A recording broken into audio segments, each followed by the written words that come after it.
এটার ইমাম আবু হানিফা রাহমাতুল্লাহ মযহাব বলছে আপনাদের। তিনি বলছেন আসআলুকা বিহাক্কি ফুলান বলাটা সম্পূর্ণরূপে নিষিদ্ধ করা যাবে না, সির্ফ আল্লাহকে ডাকতে হবে একবারে। আর দোয়া আল মাযুন ফিহে ওয়াল মামুর বিহি, যে দোয়ার এজেন্ট অনুমতি আল্লাহ রাসূল দিয়েছেন এবং যার নির্দেশ তিনি দিয়েছেন, ওই দোয়ার মাধ্যমে তোমাকে আল্লাহকে চাইতে হবে, নিজে এসব কারো ওসিলা দিয়ে হবে না। এটা হলো আবু হানিফা রাহমাতুল্লাহর মযহাব তাওহীদের ব্যাপারে। তিনি খালিকুল আফআল, বান্দা ফাইলুল আফআল, আল্লাহ ভালো মন্দ সব কর্মের সৃষ্টিকর্তা, কিন্তু বান্দাকে আল্লাহ পাক স্বাধীনতা দিয়েছেন এম্মা শাকিরান ওয়া এম্মা কাফুরা। ইচ্ছা করলে বান্দা তুমি শুকরগুজার হতে পারো, ইচ্ছা করলে তুমি কাফের হতে পারো। যে সমস্ত আলেমরা বাংলাদেশে তাফসীর কাশফ পড়েন, মাদ্রাসা সিলেবাস আছে না, কাশফ মানেই মুতাজিলা, আকীদা শেষ। আমরা ছোট থেকে শুনে আসছি বাংলাদেশে যত বই আমরা দেখেছি, ইসলামী বই, বিশেষ করে মাদ্রাসার ইবতেদায়ী ক্লাসের বইগুলা, সব জায়গায় লেখা আছে কি আল্লাহ নিরাকার, আছে না? এখন প্রায় নেই। আমাদের ব্যাপক প্রচারে আলহামদুলিল্লাহ আন্দোলন যুব সঙ্গে ঘরে ঘরে এখন তো সব জায়গায় চলে যাচ্ছে বই আমাদের, বক্তব্য চলছে প্রায় এর উপরে। এখন নিরাকার শব্দটা বারবার হিসাব করি বলে, কেউ এখন তো প্রায় বলেই না। হ্যাঁ, এই পথভ্রষ্টতা হানাফি আলেমদের মধ্যে যেমন আছে, আহলে হাদিস আলেমদের মধ্যেও ঠিক তেমনি আছে। সাবধান, আল্লাহ নিরাকার নন, এই কথা চার ইমামে কেউই বলেনি, আপনি কোত্থেকে বলেন? এ বিষয়ে আমরা একটু পরে যাচ্ছি। তিনি বলছেন 2 নম্বর তার আকীদাটা নেন, লা ইউসাফুল্লাহু তাআলা বিসিফাতিল মাখলুকিন ইয়াদুল্লাহ ফাওকা আইদিহিম লাইসাত কা আইদি খালকিহি ওয়াজহু লাইসা কা ওয়ুজুহি খালকিহি। খুব চমৎকার কথা।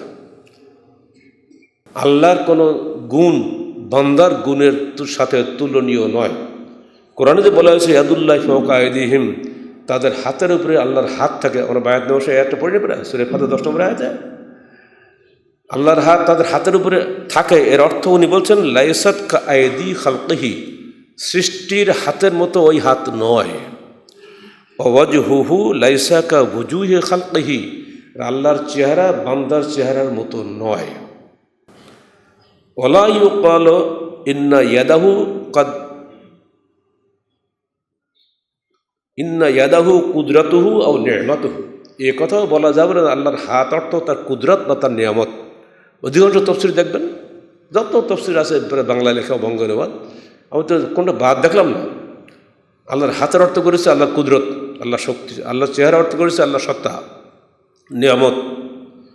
এ বিষয়ে আমার থিসিসে আলোচনা দেখবেন, বিস্তৃত আলোচনা আছে।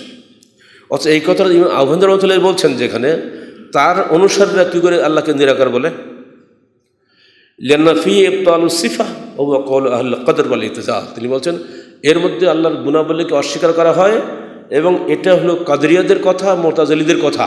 তাহলে তো বোঝা গেল আবু হানিফা রাহমাতুল্লাহ আলাইহি কাদরিয়া ছিলেন না, মুতাজিলিও ছিলেন না। অথচ আমরা কাশফ পড়াচ্ছি মুতাজিলি আকীদার। বাজারের মধ্যেও যথেষ্ট গোলমাল আছে, জালালের মধ্যেও যথেষ্ট গোলমাল আছে। এইসব তফসির দিয়ে আমরা আলেম হচ্ছি, তো শিখবটা কি? আল্লাহ তাআলা 3 নম্বর আকীদা, আল্লাহ তাআলা ইউদা মিন আ'লা লা মিন আসফাল, লান আসফাল লাইসা মিন ওয়াসাফির রুবুবিয়্যাহ ওয়াল উলুহিয়্যাহ ফি শাইইন। আল্লাহ সবসময় উপর থেকে আমাদের ডাকেন। আল্লাহ কখনই নিচ থেকে আল্লাহকে ডাকা হয় না।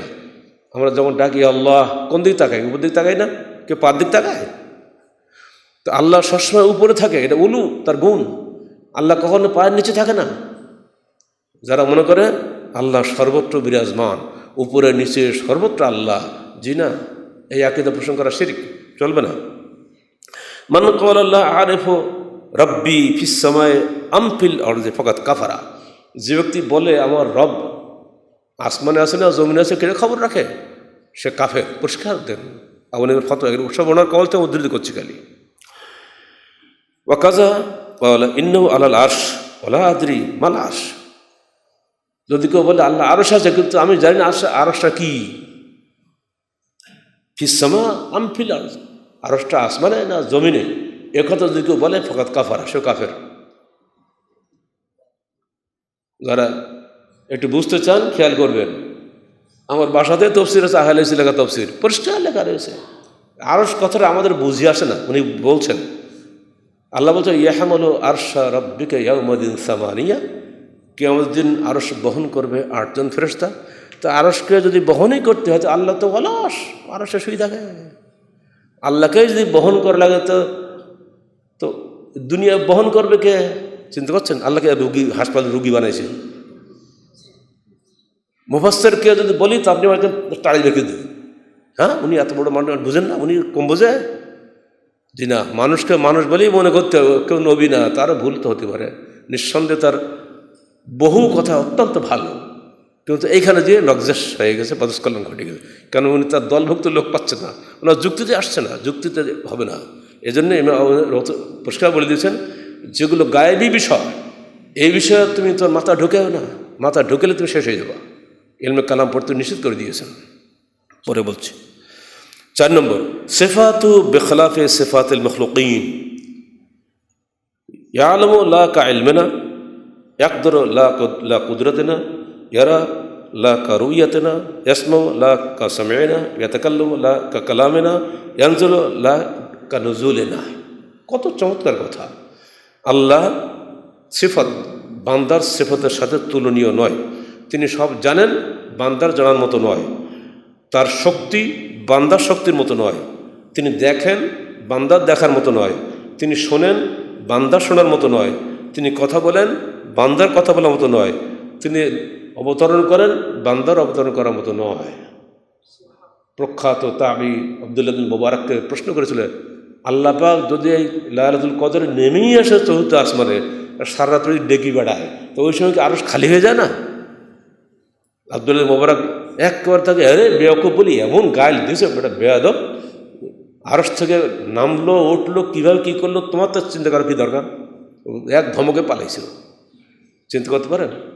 এইসব নিয়ে যারা চিন্তা করে তাদেরকে পরিষ্কার কাফের বলে দেওয়া হয়েছে, কারণ শয়তান ওই সুযোগে আবার ঈমান বিনষ্ট করবে।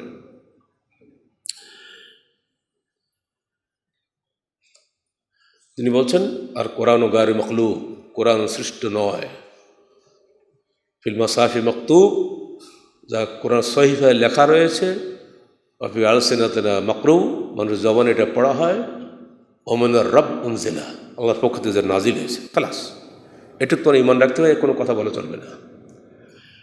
ঈমান বিষয়ে আবু রহমতুল্লাহ কি বলছেন? আল ঈমান হুয়াল ইকরার ওয়াত তাসদীক, ওয়াল ইকরার ওয়াহদাহু লা ইয়াকুন ঈমানান, ওয়া ক্বালা আল ঈমান লা ইয়াজিদু ওয়া লা ইয়ানকুস। এই একটা ক্ষেত্রে কথা আছে, সবার সঙ্গে মিল আছে। ঈমান হচ্ছে মুখে স্বীকৃতি এবং হৃদয়ে বিশ্বাস, তবে ঈমানের কোনো কম বেশি হয় না, হ্রাস বৃদ্ধি নাই। এই একটাই কথা, আল ফারিক বাইনা আকিদাতিহি ওয়া বাইনা আকিদাতি সাইরি আহলিল ইসলাম। সমস্ত ইসলামী বিদ্বানদের সঙ্গে একটি ক্ষেত্রে তার সঙ্গে মতভেদ রয়েছে। তবে হ্যাঁ, আব্দুল্লাহ ইবনু আব্দুল বার এবং ইবনু আবুল ইজ তারা তাদের আলোচনায় এনেছেন এই মর্মে যে আবা হানিফাতা রাজা আন কওলিহি, আবু হানিফা রাহমাতুল্লাহ আলাইহি তার কওল থেকে রেজাত করেছিলেন, প্রত্যাবর্তন করেছিলেন, তিনি সঠিক পথে ফিরে এসেছেন, বলেন আলহামদুলিল্লাহ। তাহলে এই কথা কিন্তু আর এখন চলছে না, এটা তাদেরই বইতে লেখা, তামহিদে আছে, আকিদাত তাহবিয়ার মধ্যে আছে সব কথা। এবার আসেন দর্শন শাস্ত্র সম্পর্কে। আমরা দিন দর্শন পড়াই, আমি বলি পাগল ছাড়া দর্শন পড়াটা কেউ ভালোবেসে পড়ে বলে। ইলমুল কালাম, ইলমুল কালাম সম্পর্কে উনি বলছেন যে লাআনাল্লাহু আমর ইবনে উবাইদ, এই ব্যক্তি প্রতি ইলমুল কালাম শুরু করে, তিনি লানত করে বলছেন আল্লাহ লানত করুক আমর ইবনে উবাইদের উপরে, ফান্নু ফাতাহ লিন-নাস তুরুক ইলাল কালাম। এই লোকটাই মানুষকে ইলমে কালামের পথ দেখিয়েছে, ফিমা লা ইয়ানফাহুম ফিল কালাম, অতএতে মানুষের কোনো কল্যাণ নেই, খালি অকল্যাণ ছাড়া। এবার আসেন ইমাম মালিকের আকীদা। তাকে জিজ্ঞেস করা হলো, আচ্ছা আল্লাহকে কি কিয়ামতের দিন দেখা যাবে? উনি বলছেন না, অবশ্যই দেখা যাবে। দলিল বুজুহুই ইয়াওমাইদিন নাযিরা। আপনারা যারা জানেন এটি পড়েন না, পড়লে শুনতে ভালো লাগে না, ঘুমাস পাই। বুজুহুই ইয়াওমাইদিন নাযিরা ইলা রাব্বিহা নাযিরা, আমরা সবাই তো আপনারা জানেন। ওই দিন বহু চেহারা হবে অত্যন্ত প্রফুল্ল এবং তারা তাদের প্রতিপালকের দিকে এক দৃষ্টিতে তাকিয়ে থাকবে। কোরআন বলছে তাকানে দেখবে, আর তুমি বলছো দেখবে কিনা? মালিক ধমক দিচ্ছেন। হ্যাঁ, তোমার মতো অবিশ্বাসী মুনাফিক যারা, দুর্বল বিশ্বাসী, কাল্লা ইন্নাহুম আন রাব্বিহিম ইয়াওমাইযিন লামহাজুবুন, তোমাদের মতো মানুষের চোখগুলোকে আল্লাহ ওই দিন অন্ধ করে দেবে, তোমরা চেষ্টা করলেও আল্লাহকে দেখতে পাবো না। ক্লিয়ার বলে দিচ্ছে এখন। এই বদগুলো যারা বেশি বুদ্ধিমত্তা দেখায় ওদের চোখ বন্ধ করে দেবে আল্লাহ। একদিন আল্লাহ রসুল বসে আছেন, সাহাবাদের বললো, এই দেখো তো পূর্ণিমা যা তোমরা দেখতে পাচ্ছ? তাহলে হ্যাঁ, কেমন? মেঘমুক্ত আকাশে সুন্দর এই রাত্রে পূর্ণিমার চাঁদ দেখতে কি তোমাদের কোনো কষ্ট হয়? বলছে না, দেখো কিয়ামতের দিন যদি তোমার ইমানদার হতে পারো, যদি জান্নাতে যেতে পারো, তোমরা তোমার প্রতিপালক আল্লাহকে ঠিক এমনি করে দেখতে পাবে। মনে রেখো, এর চেয়ে আনন্দঘন মুহূর্ত ইমানদারের জন্য আর কখনোই হবে না। আমরা সবাই চাই কিয়ামতের দিন আল্লাহ পাক যেন আমাদের সামনে দেখা দেন, আমরা আল্লাহর চেহারা দেখে পরিতৃপ্ত হতে চাই। এটা হলো জান্নাতের যাওয়ার চাইতে এটি বেশি গুরুত্বপূর্ণ। জিয়াদা একে বলা হয়েছে কোরআনে, আপনি কর্মফল তো জান্নাত পেলেন, কিন্তু জিয়াদা অতিরিক্ত কি? আল্লাহকে দেখা। এটা যারা বিশ্বাস করে না, হয়তো ইমাম সাহেব রহমতুল্লাহ বলছেন, যারা, আমি মোহাম্মদ ইদ্রিস বলছি, যদি আমি না জানতাম যে আমি কিয়ামতের মাঠে আল্লাহকে দেখতে পাবো, তাহলে আমি কখনো ইসলামই গ্রহণ করতাম না। এত কঠিন কথা উনি বলে দিয়েছেন। অথচ আমরা আমাদের তফসিরে ব্যাখ্যা দিচ্ছি মেলা কিছু, যে এলা রব্বিহা নাজেরা অর্থ এলা সোয়াবে রব্বিহা নাজেরা, আল্লাহর সোয়াবের দিকে আমরা তাকাই থাকবো, আল্লাহর নিয়ামতের দিকে তাকাই থাকবো, আল্লাহর দিকে তাকাবো না। সুন্নিদের তফসির এগুলি ভর্তি করা, অন্য সব বাদ দেন। অথচ নাম করছে আমরা হানাফি। জি না, আপনি আদৌ হানাফি নন। এবার আসেন, ওকানা আর রহমান আল্লাহ আশিস্তওয়া, আল্লাহ আরশের উপরে আছেন। এর ব্যাখ্যা কি? ইমাম মালিক কি চমৎকার জবাব দিচ্ছেন, আল ইস্তিওয়া মালুম আল কাইফু মাজহুল আল ঈমান বিহি ওয়াজিব ওয়াস সুআলু আনহু বিদআহ। ইস্তিওয়ার অর্থটা খুবই সুবিদিত, কিভাবে তিনি সেখানে বসে আছেন বা সমাসীন আছেন বা সমন্বিত আছেন, এটা অবিদিত। আর এর উপরে ঈমান আনা ওয়াজিব, এই বিষয়ে প্রশ্ন করা বিদআত। চমৎকার কথা না? এই বেদাতি করবো আর আমি বললো আমি হানাফি, আমি বড় আলেম। জি না, পাগড়ি যত লম্বাই হোক না কেন, মাথার মধ্যে গোলমাল আছে। এবার আসেন, আল্লাহ কোথায়? উনি জবাব দিচ্ছেন, আল্লাহু ফিস সামা ওয়া ইলমু ফি কুল্লি মাকান, আল্লাহ আছেন আসমানে এবং তার ইলম আছে সর্বত্র। এক কথা শেষ। আল্লাহ সাত আসমানের উপরে আরশে সমন্বিত, কিন্তু তার জ্ঞান ও শক্তি সর্বত্র বিরাজিত। এই কথাটি আমরা আমাদের আরবি কায়দাতেও লিখে দিয়েছি।